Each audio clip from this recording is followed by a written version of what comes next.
విక్రమ్ టీవీకి సబ్స్క్రైబ్ చేయండి. Subscribe to Vikram TV. Subscribe to Vikram TV. Subscribe to Vikram TV. Subscribe to Vikram TV. Please like, share and subscribe to Vikram TV. ఇప్పుడు ఎక్కడ చేస్తున్నారు sir అన్ని? నేను ఇక్కడ ఎక్కువగా నేను ఇప్పుడు చెప్పాను కదండి 100 నిమిషాల్లో 100 కథలు చెప్పి వరల్డ్ రికార్డ్ క్రియేట్. అవును. అయితే ఒక ఆయన అడిగాడు నన్ను 100 నిమిషాల్లో 100 కథలా అని. అవునండి అని అన్నాను. అంటే ఎందుకు మీరు కథలో అసలు మొదలెట్టింది ఎందుకంటే చిన్నప్పటి నుంచి నాకు కథలంటే ఇష్టం.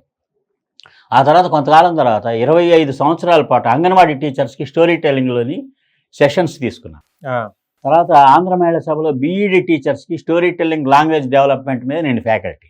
ఓకే. అలాగే హోమ్ సైన్స్ కాలేజీలోని ప్రీ స్కూల్ టీచర్స్ ట్రైనింగ్ ప్రతి గ్రూప్కి నేను స్టోరీ టెల్లింగ్ లాంగ్వేజ్ డెవలప్మెంట్ మీద నేను రిసోర్స్ పర్సన్గా వెళుతుంటాను. ఓకే. ఈ అనుభవాన్ని నేను తీసుకొని నేనేం చేశానంటే ఈ 100 నిమిషాల్లో 100 కథలు చెప్పి వరల్డ్ రికార్డ్ క్రియేట్ చేశాను. అంతేకాకుండా పాఠాలని కథల్లాగా చెప్తే బాగా అర్థమవుతుంది. అందుకనే class room story telling for teachers అని వర్క్షాప్స్ కండక్ట్ చేశారు. చాలా మంచి రిజల్ట్ వచ్చినాయి. పాఠాలని కథల్లాగా చెప్తే పిల్లలు ఈజీగా అర్థం చేసుకుంటారు, బుర్రలో నాటుకుపోతాయి. అది అయితే ఒక ఆయన అడిగాడు 100 నిమిషాల్లో 100 కథలు అంటే నిమిషానికి ఒక కథ అన్నాడు. అర నిమిషం కథలు ఉన్నాయి, పావు నిమిషం కథలు ఉన్నాయి అన్నాడు. సరే ఒక నిమిషం కథ చెప్పండి అన్నాడు. నేను కథలని రకరకాల ఆర్ట్స్తో మిక్స్ చేసి చెప్తాను. ఇంతకుముందు నేను మ్యాజిక్తో కథలు చెప్పాను. అలాగే మిమిక్రీతో కథ చెప్పొచ్చు. ఒక మిమిక్రీ కథ చెప్తాను, 1 minute స్టోరీ. ఒక పిల్లి పక్కూరికి చదువుకోవడానికి బయలుదేరి దారిలో దానికి ఒక కుక్క ఎదురైంది. పిల్లిబావా ఎక్కడికి వెళ్తున్నావు పిల్లిబావా అంది. పక్కూరికి చదువుకోవడానికి వెళ్తున్నా అంది. ఆ మాత్రం నాకు పక్కూరు వెళ్ళాలా, నా దగ్గర చదువుకో, నేను చదువు చెప్తా అంది. అయితే మ్యావను అంది పిల్లి. ఆ కుక్క ఏమంటుంది, బౌ బౌ బౌ బౌ బౌ బౌ బౌ అంది. నేను మ్యావనమంటే నువ్వు బౌ బౌ అంటున్నావు, నువ్వు నాకేం చదువు చెబుతావు పోపు అని ముందుకెళ్ళింది. ఒక కోడి ఎదురైంది దాంట్లో.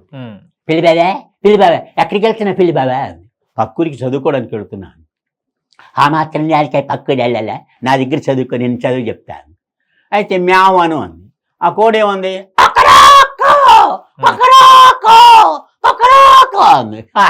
నేను మ్యావనమంటే నువ్వు కొక్కరోక అంటున్నావు పోపో అని చెప్పి ముందుకెళ్ళింది. ఒక ఆవు ఎదురైంది. పిల్లిబావా ఎక్కడికి వెళ్తున్నావు పిల్లిబావా అని. పక్కూరికి చదువుకోవడానికి వెళ్తున్నాను. ఆవు మారుతున్న దానికే పక్కూరు వెళ్ళాలో, నా దగ్గర చదువుకో, నేను చదువు చెబుతాను. అయితే మ్యావను అంది. ఆవేమో అంబా అంబా అంబా అంది. నీకు మేవన్నం రాదు, నాకేం చదువు చెబుతావు పోపు అని పక్క ఊరు వెళ్ళి ఒక ముసలి పిల్లి దగ్గర చదువుకొని తిరిగి వచ్చేసి.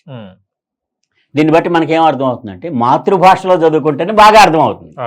పిల్లికి పిల్లి భాషలోనే చెప్పాలి, కుక్కకి కుక్క భాషలోనే చెప్పాలి, ఆవుకి ఆవు భాషలోనే చెప్పాలి అనేది.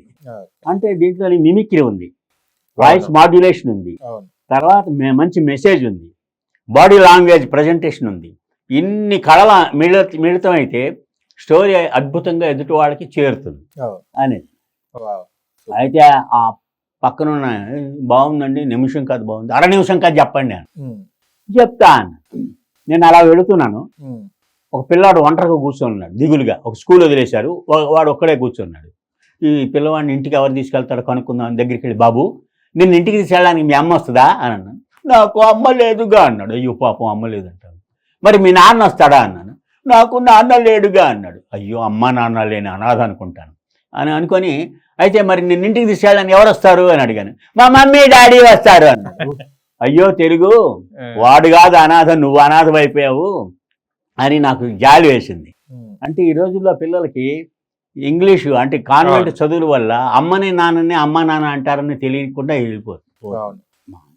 చదువు ఇంగ్లీషు ఏదైనా సరే చదవచ్చు, కానీ ముందు మాతృభాషలోనే చదువు సాగాలి. ఆ మాతృభాషని గౌరవించాలి, మాతృభాషను ప్రేమించాలి, ఆ మాతృభాషలో మాట్లాడాలి. ఆ తర్వాత ఇంకా ఇతర భాషలు అయినా నేర్చుకోవచ్చు. అంటే పక్కన ఉన్నాయని అన్నాడు, ఏం సార్ మాట్లాడితే మీరు తెలుగు అంటారు, ఇతర భాషలు అక్కర్లేదా అన్నాడు. దానికి ఒక పావు నిమిషం కాదు చెప్తా విను అన్నాను. చెప్పండి అన్న. ఒక ఎలక పిల్లల్ని వెంట పెట్టుకుని షికారుగా బయలుదేరింది. దారిలో ఒక పిల్లి అంటు మీద పడింది. పిల్లలన్నీ చెల్లా చెదరైపోయింది. ఏం భయపడొద్దని పిల్లలన్నింటిని దగ్గరికి తీసుకొని అని గొంతు సవరించుకొని బౌ బౌ బౌ బౌ అని అరిచింది. దెబ్బతో పిల్లి పారిపోయింది. చూసారా, అవసరానికి సెకండ్ లాంగ్వేజ్ పనికొస్తుందని పెద్దవాళ్ళు మనకి అందరికీ చెప్తుంటారు. అది ఓకే. అట్లాగా ఈ ఈ ఈ నిమిషం కథలు, అర నిమిషం కథలు, పావు నిమిషం కథలు ఇట్లాగా నేను ఎక్స్పెరిమెంట్ చేసి నా అనుభవంతో కథలు చెప్పే టెక్నిక్స్ అని ఒక 300 పేజీల గ్రంథం రాశాను, రీసెర్చ్ బుక్. రాసేసిన తర్వాత నాకు అనిపించింది 300 పేజీల పుస్తకం ఈ రోజుల్లో ఎవరు చదువుతారు, చదివే ఓపిక తీరిక లేదు. అందుకని నేను అంతా ఆ కంటెంట్ అంతా కండెన్స్ చేసి స్టోరీ టెల్లింగ్ టెక్నిక్స్ నేర్పే కథాకేళి కార్డులు అని 56 కార్డులని ఒక కార్డులతో ఒక సెట్ తయారు చేశారు. ఆ సెట్ చూపిస్తాను. ఎంత సార్? 56 కార్డులు. 56 కార్డులు. ఈ దీంట్లోని స్టోరీ టెల్లింగ్ టెక్నిక్స్ నేర్పే కథాకేళి కార్డులు. ఓకే. దీంట్లో 130 స్టోరీ టెల్లింగ్ టెక్నిక్స్ ఉంటాయి.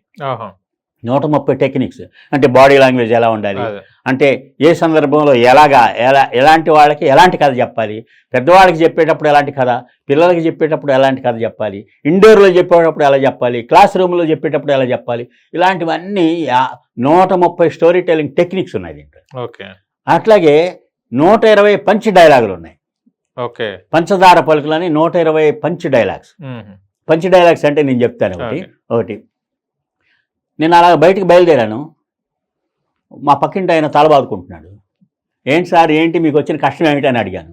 ఏముంది, మా అమ్మాయికి బుద్ధి అనే పేరు పెట్టాను అని అన్నాడు. బాగానే ఉంది కదా సార్ అన్నాను. అదే వచ్చింది చిక్కు అన్నాడు. ఏమైంది అన్నాను. వాళ్ళ ఫ్రెండ్స్ వచ్చి బుద్ధి లేదా అంకుల్ అని అడుగుతున్నారంట. అనవసరంగా నన్ను బుద్ధి లేని చేస్తున్నారు వాడు. ఓకే. అది ఒక పంచ్ డైలాగ్, పంచదార పని. అలాంటిది ఇంకోటి ఉంది. ఓ పిల్లవాడు వాళ్ళ నాన్న దగ్గరికి వచ్చాడు.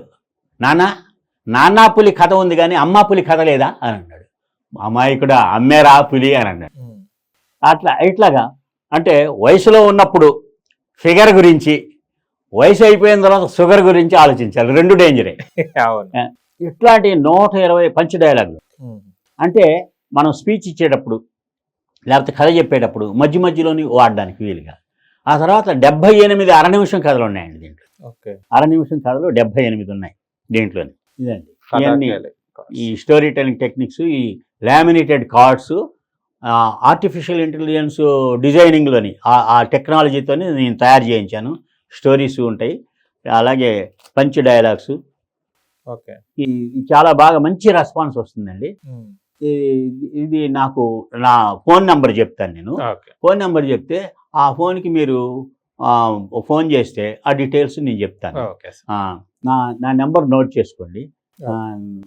చొక్కాపి వెంకటరమణ 9246520050. అంటే 9246520050. అది దీనికి మీరు నాకు ఫోన్ చేశారనుకోండి, దీని డీటెయిల్స్ చెప్తాను. నేను పోస్ట్లోని పంపిస్తాను మీకు దీనికి సంబంధించి. అది